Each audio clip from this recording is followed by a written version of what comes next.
સાબરકાંઠા જિલ્લામાં પ્રસિદ્ધ યાત્રાધામ સપ્તેશ્વર ખાતે આજે કાર્તિકી પૂનમને લઈને મેળો યોજાયો હતો। મેળામાં તર્પણ વિધિ કરી અસ્થિઓનું વિસર્જન કરાયું હતું। હિન્દુઓના સંસ્કૃતિ મુજબ પિતૃઓના મોક્ષ અને તર્પણ કાર્ય માટે કાર્તક માસ પણ શ્રેષ્ઠ મનાય છે। સાબરમતી નદી કિનારે આવેલા પ્રસિદ્ધ યાત્રાધામ સપ્તેશ્વર ખાતે આજે કાર્તિકી પૂર્ણિમાનો મેળો યોજાયો હતો। મોટી સંખ્યામાં ભાવિ ભક્તો ઉપસ્થિત રહ્યા હતા, દાદાના દર્શન કર્યા હતા। મેળામાં સ્નેહીજનોએ સાબરમતી નદી કિનારે તર્પણ વિધિ કરી અસ્થિઓનું વિસર્જન કરી સ્નાન કર્યું હતું। 7 ઋષિઓની તપોભૂમિ ગણાતા સપ્તેશ્વર મંદિર ખાતે આવતા દર્શનાર્થીઓ વન ડે પિકનિકની મજા માણી હતી તો ભક્તિનો સમન્વય પણ અહીં જોવા મળ્યો હતો। સાથે ભક્તો અહીં કુદરતી વાતાવરણ માણી મેળાની મજા માણી હતી। જે કે સિંગુદતી સાથે અશોક નાઈ, સાબરકાંઠા।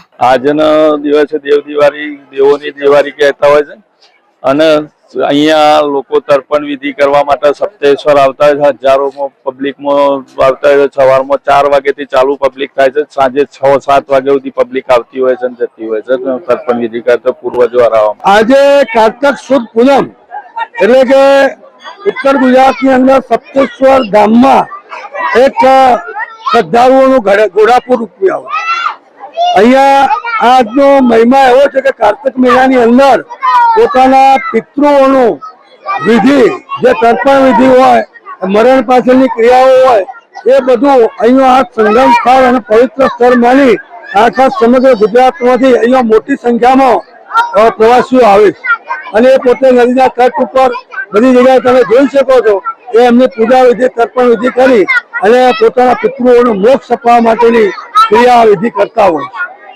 તો આ કાર્તક મહિનાનો ખાસ મહિમા છે।